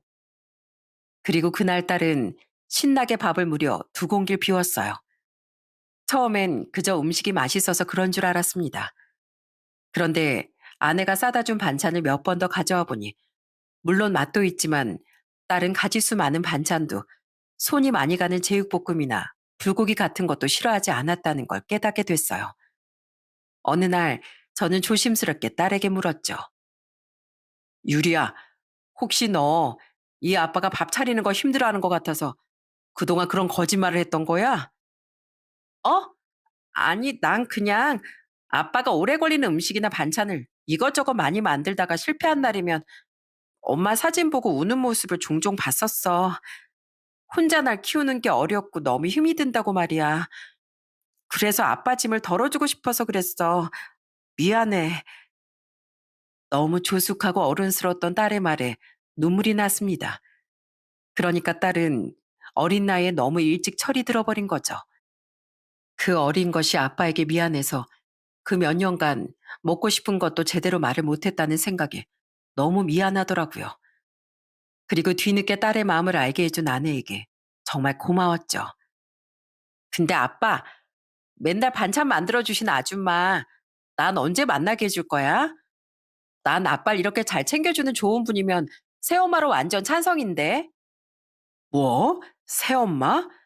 넌 어째 이 아빠보다도 앞서가니? 언제부턴가 제 딸은 이 훌륭한 손맛의 주인공인 아내를 만나보고 싶어 했습니다.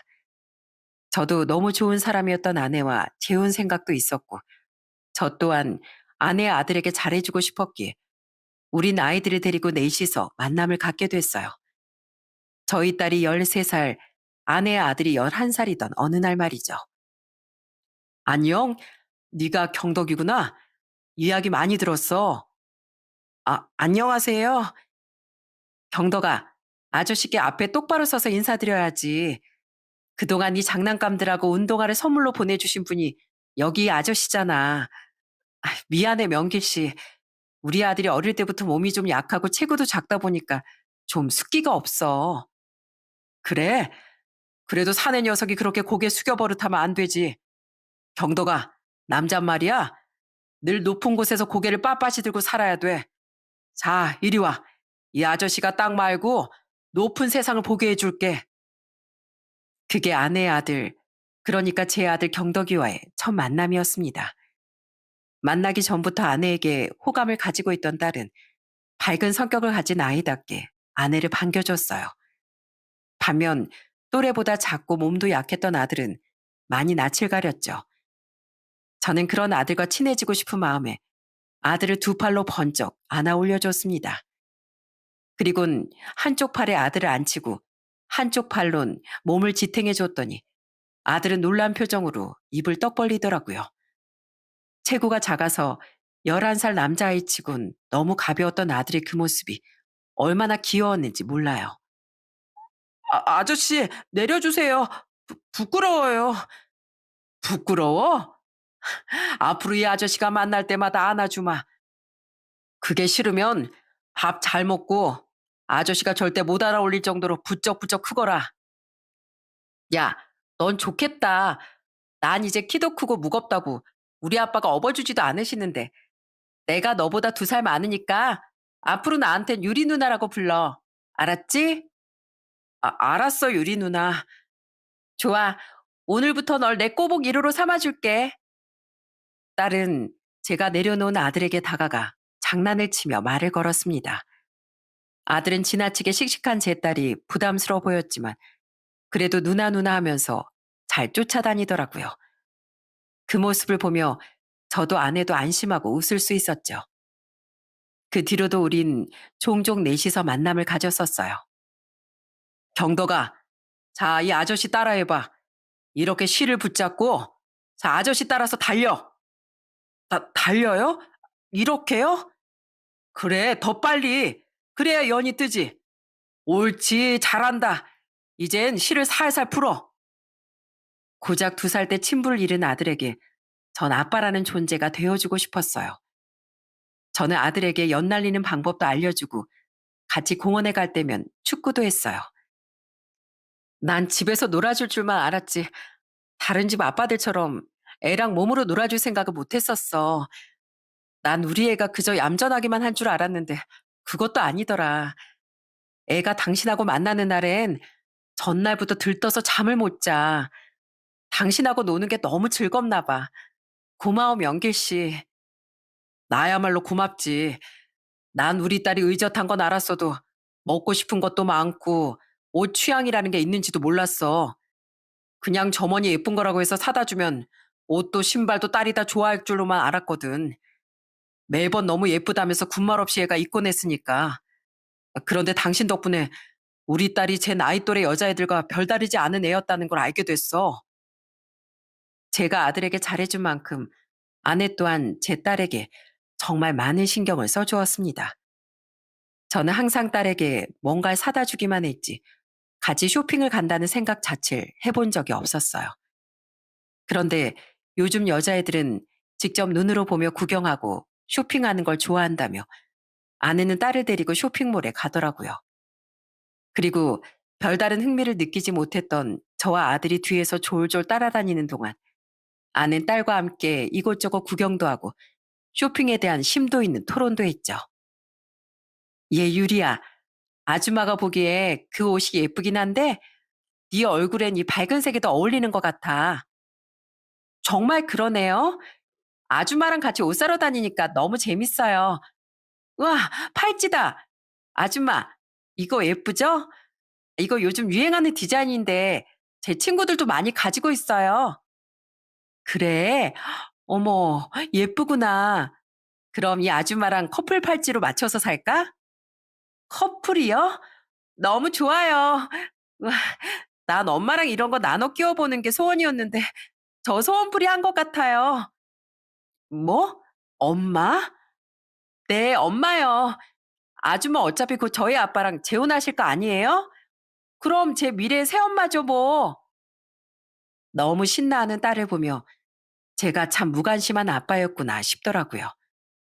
제 앞에선 그저 의젓할 줄만 알았던 딸은 아내 앞에선 영락없는 사춘기 여자애가 되어 있더라고요. 그렇게 우린 자연스레 가족이 되어갔고 저와 아내는 연애한 지 2년 뒤엔 모두의 축복 끝에 재혼을 하게 됐습니다. 저희 딸이 14살, 아들이 12살이던 해예요. 형네 부부와 함께 살고 있던 어머니께선 아내의 2손을 잡고 눈물을 지으셨죠. 20대 시절에 부모님 2분을 모두 여의고 형제들하고는 사이가 좋지 않았다지? 그럼 기댈 사람도 없었을 텐데 혼자 애 키우며 사느라 고생 많았다. 이제 같은 처지였던 우리 아들과 더 이상 고생하지 말고 알콩달콩 행복하게 살거라. 네가 우리 손녀한테도 잘해준다는 얘기를 들었어. 정말 고맙구나. 내가 네 아들도 내 친손주라고 생각하고 많이 아껴주며 살게. 아내와 저는 애들을 데리고 넷이서 강원도로 신혼여행을 떠났습니다. 진짜 가족이 되어 떠난 그 첫 여행은 정말 너무 행복하고 즐거웠어요. 그때 찍은 수십 장의 사진은 아직도 제 보물이 되어 서랍 한편에 보관돼 있죠. 아저씨, 저 아이스크림 하나만 사주시면 안 돼요?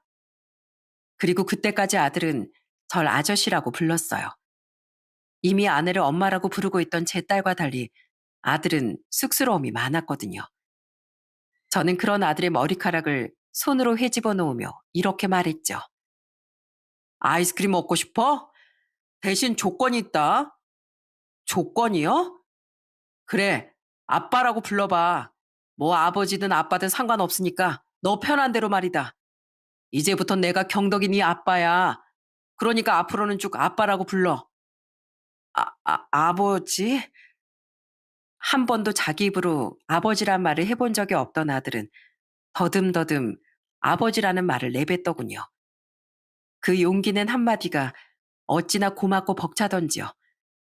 아들 또한 같은 마음이었는지 혼자서 몇 번이나 아버지라는 말을 중얼거렸어요. 그리곤 제가 그래 우리 아들 하고 대답해주자 세상에서 제일 환한 웃음을 제게 지어주더군요. 아버지, 우리 저 앞에 공차러 가요. 아버지, 오늘은 언제 퇴근하세요? 오늘도 퇴근하면 저랑 놀아주실 거죠? 아버지, 아버지! 아들은 아버지란 존재가 생긴 게 정말 좋았던 모양입니다. 그 후 아들은 괜히 용건이 없을 때도 자꾸 저를 불렀어요. 그런 아들의 마음을 알기에 저 또한 그래 우리 아들 하고 지겨운 기색 한 번 없이 대답해 주었죠. 유리야, 왜 밥을 그것만 먹어? 더 먹어. 안 돼요. 요즘 살찐 것 같단 말이에요. 아이, 그럼 이제 고작 14살짜리가 살이 쪄야지. 그게 다 키로 가는 거야. 전엔 밥을 2공기씩 먹더니만 진짜 사춘기가 온 거야? 엄마의 말로 아빠랑 재혼하기 전엔 다 괜찮다, 예쁘다 해주시더니 재혼하자마자 완전히 잔소리꾼이 되셨잖아요. 뭐? 너 진짜 이 엄마 잔소리 공격 한번 제대로 당해볼래? 재혼 전부터 원체 친해졌던 아내와 딸은 같이 산지 얼마 안 됐는데도 친모녀처럼 사이가 좋았습니다. 때론 투덕거리기도 하고 잔소리도 퍼부으며 말이죠. 이런 평범한 가정의 모습을 얼마나 꿈꿨던지 너무 행복했습니다. 하지만 불행이란 녀석은 제가 행복하길 가만두고 보지 않더군요. 박 씨, 큰일 났어. 은주 씨가 트럭에 치여서 지금 병원으로 실려갔어. 그날은 이상한 날이었습니다. 평소 잔병 치레가 별로 없던 저였건만 그날은 열도 나고 몸이 너무 아팠어요. 때문에 저는 그날 아내와 함께 출근하지 못했고 약을 먹고 집에서 쉬며 퇴근할 아내를 기다리고 있었죠. 하지만 절 찾아온 건 아내가 아닌 공장 동료에게서 걸려온 전화였어요. 그날 퇴근을 하던 아내는 다른 직원들보다 퇴근길 걸음을 서둘렀던 모양입니다. 남편인 제가 아프다면서요. 그렇게 횡단보도를 빠르게 건너려던 아내는 우회전을 하던 트럭에 치이고 만 거예요. 트럭 운전사가 키가 작았던 아내를 횡단보도에서 미처 보지 못했던 거죠. 그리고 연락을 받은 제가 황급히 병원으로 달려갔을 때 아내는 이미 이 세상 사람이 아니었어요. 아이고, 진짜 이게 무슨 기구한 팔자란 말이냐. 겨우 새처를 만나서 행복해지나 싶었더니만 고작 재혼한 지 3주 만에 이게 또 무슨 일이야. 불쌍한 내 며느리, 불쌍한 내 아들. 재혼한 지 3주 만에 전 그렇게 다시 아내를 잃고 말았습니다. 어머닌 불쌍한 우리 아들이라며 저를 잡고 울음을 그치지 못하셨어요. 저는 망연자실한 채 엉엉 우는 딸과 아들을 달래고 있었죠. 사람 운명이라는 게 참 기구하고 잔인하다 싶었어요. 그 와중에 아내의 동생과 언니라는 사람이 조문을 왔는데 정말 사람 같지도 않더군요. 그들은 아들이 떡하니 듣는 앞에서 제게 이런 말을 해댔습니다. 저기 우리가 그쪽한테 할 말이 있어서 왔거든요. 은주한테 들었죠? 걔랑 우리랑 사이가 별로라는 거예요. 우린 각자 먹고 살기도 바쁘니까 혹시나 경덕을 우리한테 떠맡길 생각일랑 절대 하지 마세요. 뭐 그쪽도 아들 삼은 지 얼마 되지도 않은 질 데리고 있을 생각은 없을 테지만 그 피해를 우리한테까지 넘기지 말라 이거예요. 요즘 지천에 깔린 게 고아원인데 거기로 보내면 되겠네요. 당신들이 사람이야? 조용히 못해? 애가 듣잖아. 아무리 사이가 별로였다고 해도 자기들 동생 누나가 세상을 떠났는데 조의를 표하진 못할지언정 그딴 말을 해? 나가. 당장 나가. 재혼식도 안 왔던 사람들이 왜 왔나 했더니 그들은 자신들이 조카를 떠맡을까봐 지레 겁을 먹고 찾아왔던 겁니다. 저는 화를 내며 그들을 내쫓았어요. 그런데 그들의 못된 말은 아들의 마음에 두려움을 남겼더군요.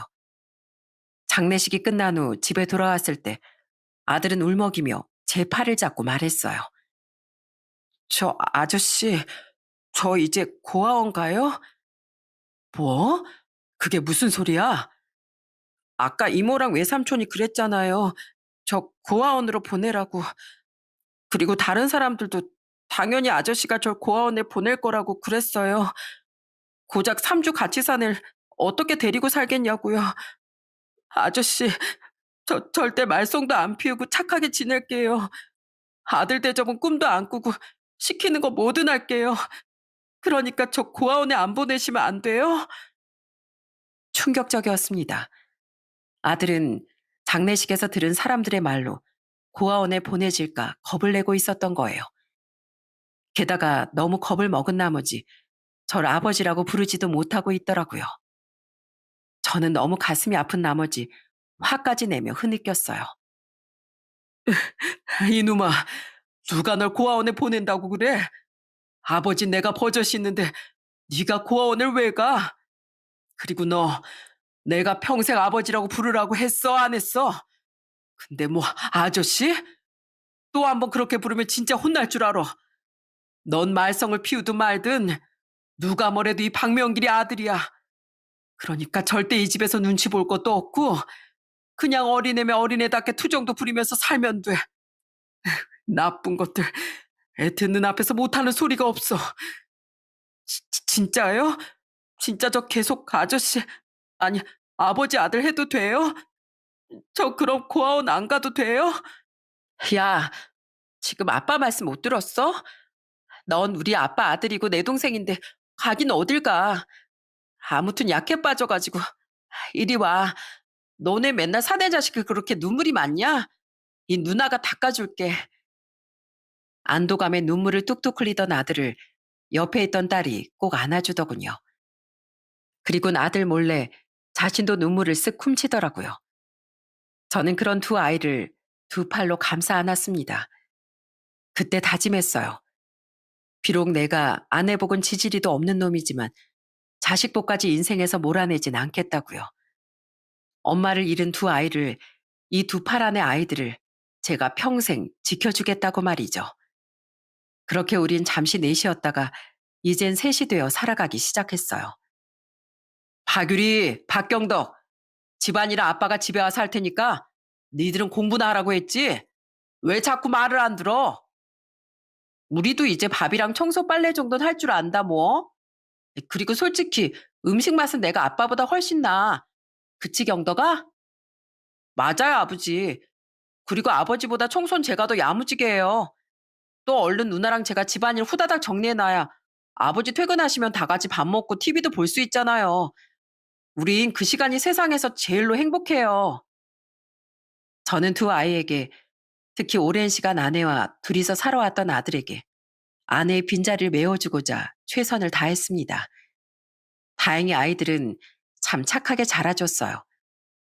제가 하지 말라고 해도 귀엽고 제가 퇴근하기 전에 집안일을 다 해놓기도 하고 엉성하지만 맛은 훌륭한 음식을 제게 대접해주기도 했죠. 1살, 2살 자라며 집안일을 먼저 자처한 건 딸이었는데 누나 바라기던 아들은 그런 딸의 행동을 그대로 배우더라고요. 아들이 자신을 따르는 만큼 딸 또한 자기 동생을 끔찍이 생각했습니다. 때론 누나처럼, 때론 엄마처럼 말이죠. 경덕아, 너 오늘 학교에서 현장학습 간다고 했지? 자, 도시락. 누나, 대체 언제 일어나서 이걸 쌌어? 세상에, 많이도 쌌네. 그럼 내 동생 내가 챙겨야지 누가 챙겨주냐? 아버지, 오늘 우리 아침은 김밥 꽁다리랑 옆구리 터진 김밥들이에요. 완성작만 경덕이 도시락에 싸줬거든요. 오늘 현장학습 간다고 왜 아버지한테 말을 안 했어? 그럼 내가 도시락 정도는 직접 쌌을 텐데. 일하느라 가뜩이나 힘드신데 그렇게 도시락까지 싸준다고 하실까봐 아무 말도 안 했죠. 누나가 이렇게 싸줄 줄은 몰랐지만요. 고마워, 누나. 서로 의지할 수 있는 남매 사이로 자라던 두 아이가 참 보기 좋았습니다. 공부를 정말 잘했던 아들과 달리 딸은 좀 왈가닥이었어요. 때문에 저는 그런 딸을 좀 걱정하기도 했는데 그 성격이 아들에게 도움이 되기도 하더라고요.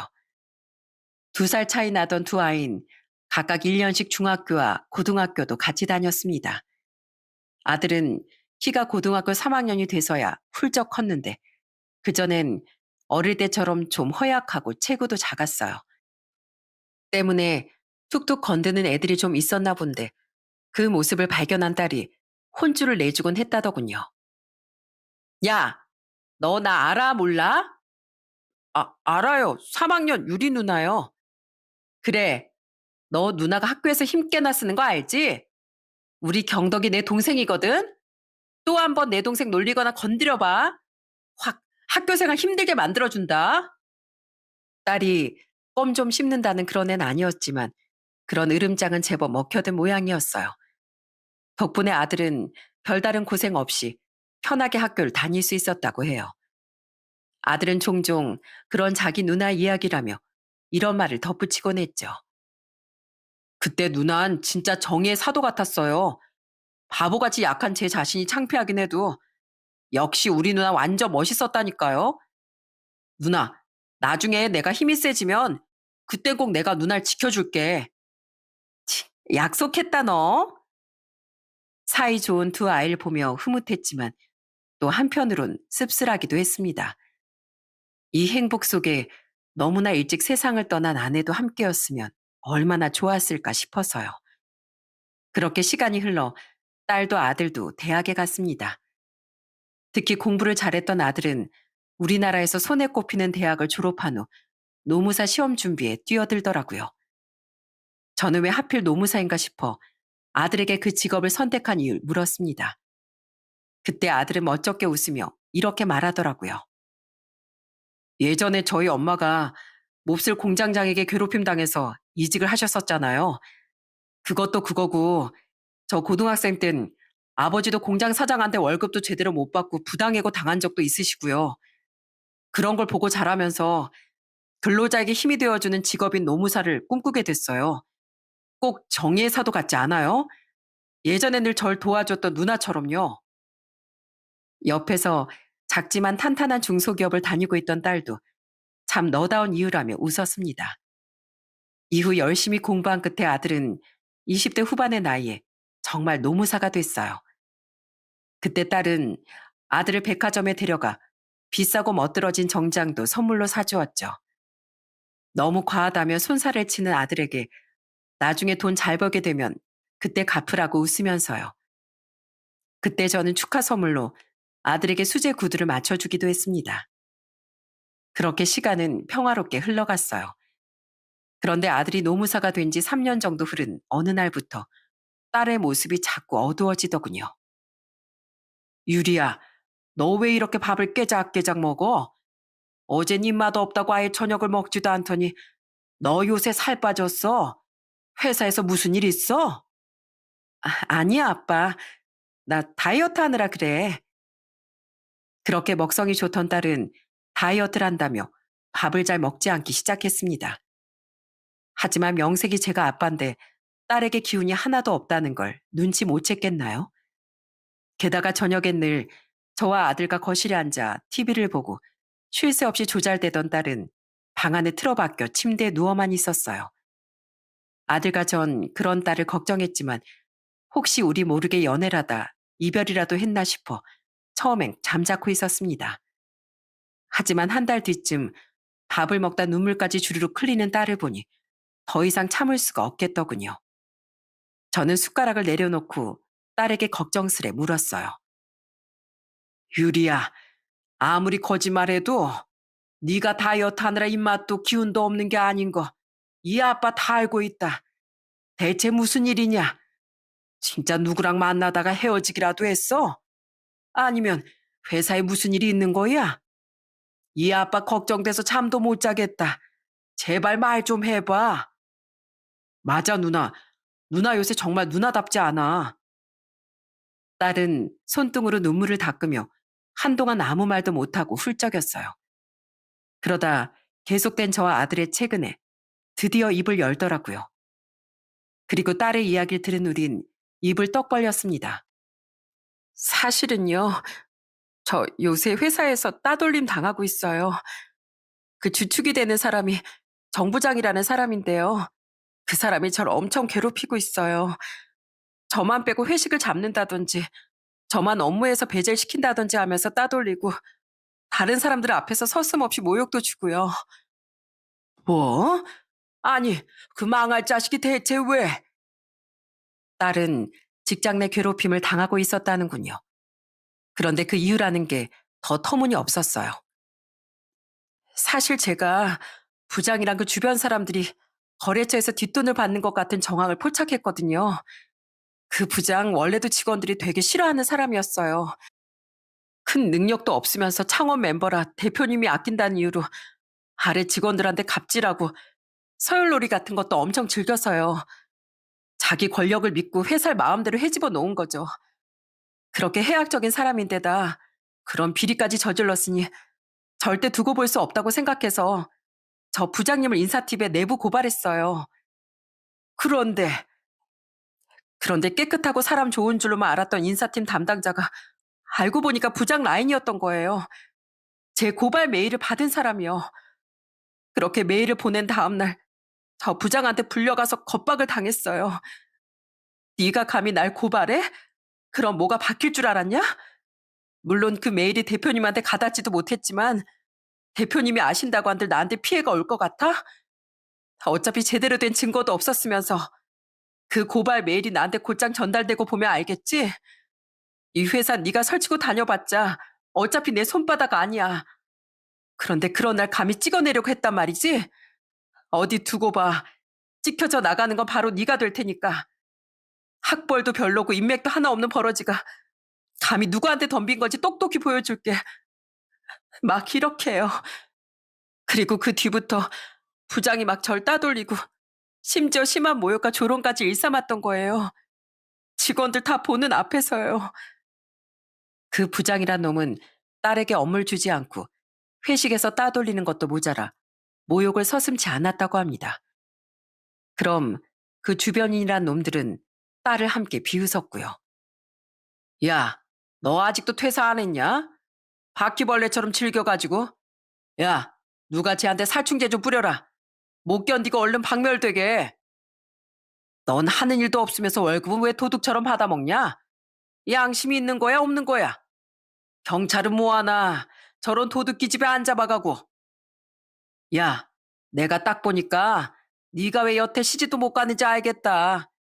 능력도 고만고만해. 생긴 건 절구에 빠은 것처럼 생겼어. 성질도 고약하니 누가 널 데려가겠냐? 네 인생도 한심하다 한심해. 그 내용을 듣는데 주먹이 정말 부들부들 떨리더군요. 부장이 왜 유독 딸만 괴롭히는지 영문은 몰랐지만 회사 실세인 그 부장 눈치를 봤던 다른 직원들은 딸 편을 들어주지도 못했다네요. 전 사회 초년생부터 일했던 그 회사를 떠나기도 싫었고 이대로 그만두면 지는 것 같아서 버티고 버텼어요. 그런데 이제 너무 힘들어요. 누나, 내가 뭐 하는 사람인지 몰라? 그걸 왜 나한테 여태 말을 안 했어? 그리고 차라리 대표한테 직접 고발을 다시 해보지 그랬어. 너한테 피해 주지 않고 어떻게든 나 혼자서 해결해보고 싶었어. 어림도 없었지만. 그리고 다들 부장을 괜히 무서워했겠어? 그 사람 대표랑 진짜 친한 사람이야. 그 와중에 인사팀 담당자까지 그 인간 편을 들고 내 고발을 쉬쉬하는 걸 보니까 그런 말해봤자 대표도 한통속인 건 아닌가 겁이 나더라고. 너도 알지? 내가 일하는 이 바닥 진짜 좁은 거. 만약 대표한테 찍히고 거길 그만두면 그 사람들이 내 소문을 이상하게 낼 것 같아서 무서웠어. 딸은 답답해하는 아들에게 차마 두려워서 대표에게 직통으로 다시 고발하지도 못하고 그렇다고 도망치기도 싫어서 무작정 버텨봤다고 말했습니다. 하지만 이젠 대표를 찾아가 제대로 들이박아 보기라도 해야 할 것 같다는 생각을 하고 있었다네요. 그냥 이대로 버티며 수모를 견디기만 하는 건 아무런 도움이 되지 않을 것 같아서요. 저는 홀로 고군분투했을 딸을 생각하니 너무 가슴이 아파 딸을 끌어안고 눈물을 글썽였습니다. 그리고 그 옆에 있던 아들은 짐짓 화가 난 목소리로 이렇게 말했어요. 누나 혼자 대표를 찾아가는 것보다 내가 같이 가는 게 나을 것 같아. 나만 믿어, 누나. 그 대표가 어떤 사람이든 누나가 확실히 이기게 해줄게. 그리고 그 부장이란 사람도 내가 확실하게 응징받을 수 있게 해줄게. 다음날 아들은 출근하는 딸을 따라 함께 딸의 회사로 향했습니다. 당시 퇴직 후 택시기사로 일하고 있던 저도 그날은 두 아이가 걱정되어 함께 따라갔어요. 무슨 딸 회사에 부모까지 쫓아가냐 할 수도 있겠지만 그래도 무슨 일이 있으면 제가 아이들을 지켜줘야 할 거 아닙니까? 유리 씨. 아침부터 내 방에 너 어쩐 일로? 근데 이분들은 누구야? 딸에게 대표실의 위치를 물은 아들은 대표실로 냅다 쳐들어가더군요.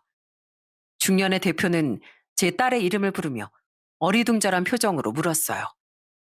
그때 아들은 제 딸을 대신해서 대표에게 또박또박 말을 시작했습니다.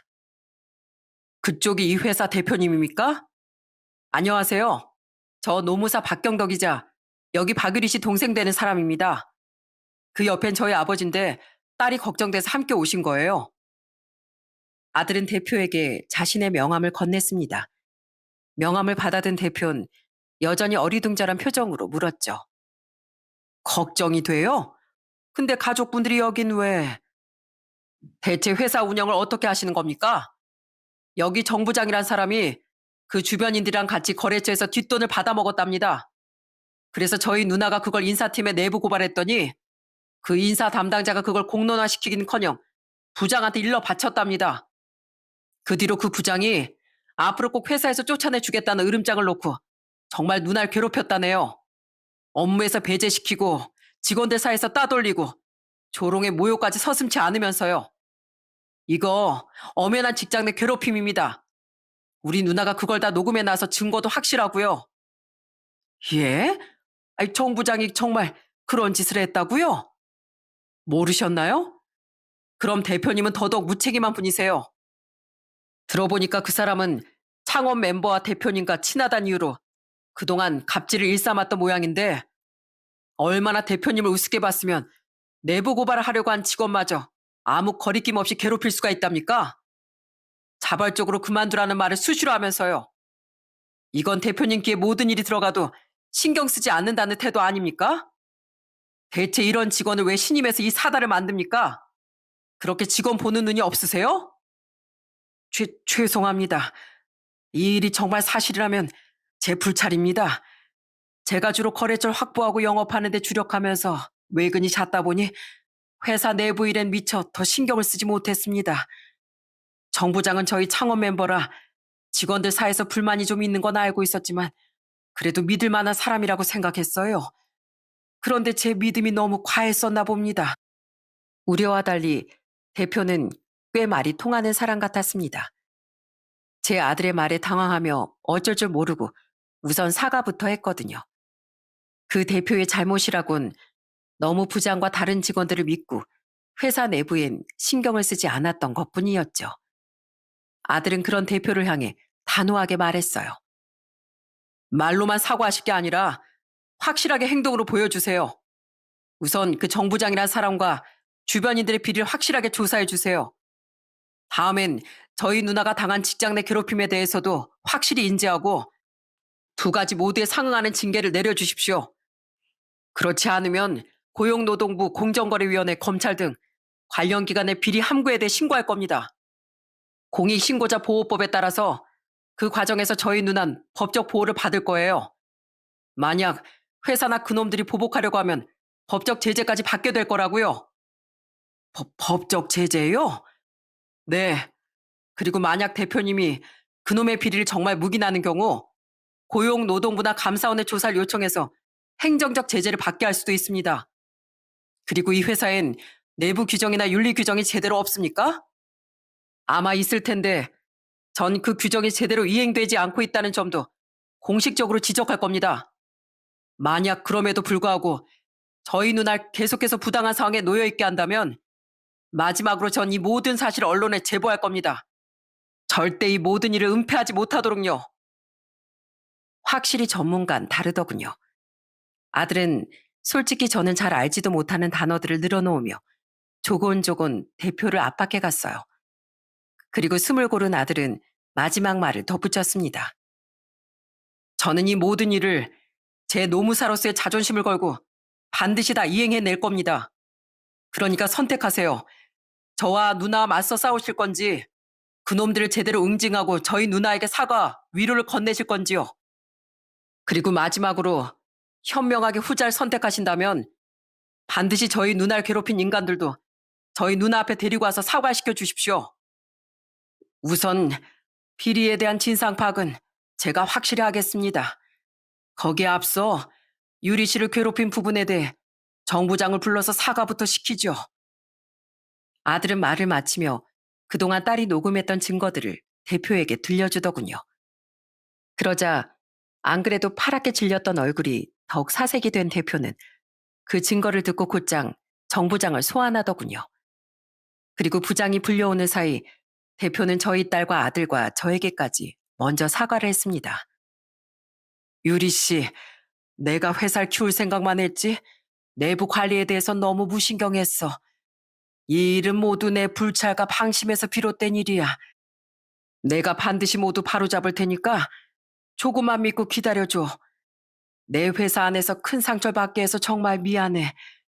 유리 씨 아버님, 그리고 동생분, 오죽 화가 나고 걱정됐으면 여기까지 쫓아오셨겠습니까? 이 회사 대표로서 진심으로 사과드립니다. 내 딸은 이 회사에 대한 애정을 가지고 10년 가까이 몸담았습니다. 그러니 꼭 이 일로 본보기를 보여서 앞으로는 제 딸에게도 제 딸과 같은 다른 직원들에게도 같은 피해가 생기지 않았으면 좋겠네요. 딸은 눈물을 흘리며 대표의 말에 고개를 끄덕였습니다.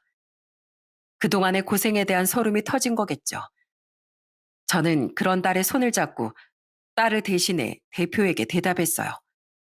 그리고 잠시 뒤 살짝 문이 열린 대표실 밖에서 모든 이야기를 들은 건지 이미 얼굴이 하얗게 질린 부장이 들어오더라고요. 대표님, 밖에서 다 들었는데 왜 제 얘긴 잘 들어보시도 않으시고 사과를... 시끄러워! 정 부장, 난 대학 시절 후배였던 자네를 진심으로 신뢰했네. 그래서 직원들에게 불만이 들려와도 회사 기강을 잡으려다 잡음이 나온 거란 자네 말을 믿었어. 그런데 뒤에서 이런 몹쓸 짓을 하고 회사 얼굴에 먹칠을 하고 있었다니 진심으로 실망스럽네. 비리 문제야 파헤쳐보면 알 일이지만 자네가 유리 씨를 괴롭힌 건 기정사실이니 당장 사과해. 얼른. 네, 네. 저기 유리 씨, 미안해. 그 사람이 기분이 상하면 좀 꼬라지도 부릴 수 있는 거잖아. 우리 웃으면서 좀 넘어가자고. 어? 웃어요? 그동안 제가 몰래 흘린 눈물이 얼만데 그런 말로 어영부영 넘어가려고 하세요? 전 그렇게는 못합니다. 기분이 상한다고 남을 괴롭혀도 된다는 법은 어디에도 없어요. 부장님은 이 회사가 부장님 손바닥 아니라고 하셨죠? 어디 한번 앞으로도 부장님 뜻대로 되나 제가 지켜볼게요. 회사가 손바닥 아니라고 말했다는 딸의 말에 대표는 눈썹을 크게 치켜 올렸습니다. 그 모습을 본 부장은 고개를 푹 숙이며 더욱 쩔쩔맸죠. 전 그런 그놈에게 마음 같아선 손이라도 올리고 싶었어요. 하지만 회사에서의 딸의 이미지를 생각해 꾹 참곤 이 말만 던져줬습니다. 감히 내 딸을 울려? 당신 밖에서 고개 푹 숙이고 다녀. 내 눈에 띄면 내가 내 차바퀴로 아주 납작하게 눌러줄 테니까. 제 말이 흠칫한 부장은 불쌍한 표정을 지으며 대표에게 싹싹 빌더군요. 사과도 했으니 그동안의 정을 생각해 이번 비리건 한 번만 눈 감아달라고요. 하지만 대표는 그런 부장에게 모든 일은 공정하고 엄한 수순을 밟을 거라는 싸늘한 말만 내뱉었죠. 이후 딸을 괴롭히고 비리를 저지른 관련자들은 모두 물갈이 당했습니다. 부장과 그 인사 담당자를 모두 포함해서요. 그리고 그 빈자리는 대표가 엄선해서 뽑은 새 인원들이 메꾸게 됐다고 해요.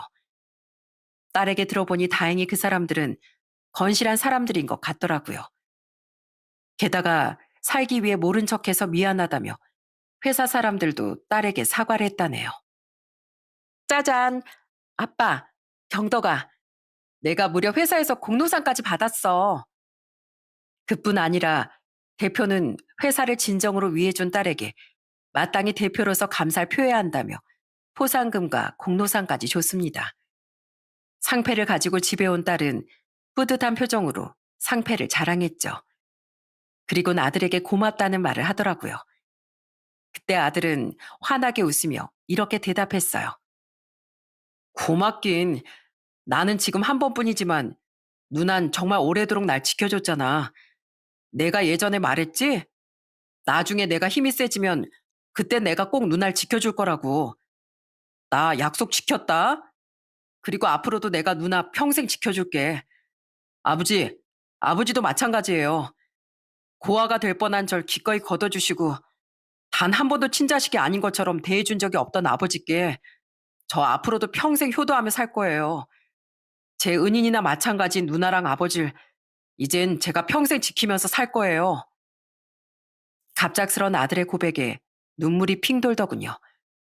그건 딸도 마찬가지였는지 딸은 울먹거리며 그런 아들을 꼭 안아주더라고요. 그렇게 오랜만에 우린 모두 얼굴이 눈물로 흥건해졌습니다. 이후 아들과 딸은 거기서 멈추지 않고 모욕과 명예훼손, 직장 내 괴롭힘으로 그 부장을 고소했어요. 비록 그 기간이 짧고 신체적 접촉은 없었던지라 크게 처벌하지 못했지만 그 부장은 소액 벌금형을 받게 됐죠. 비록 액수는 적었지만 우린 그렇게 부장을 끝까지 괴롭힐 수 있었던 것으로 만족했습니다. 그렇게 2년이 흐른 지금 딸은 여전히 회사를 잘 다니고 있고 승진도 했어요. 아들은 작년에 개인 사무소를 차려 더욱 바쁜 매일을 보내고 있죠.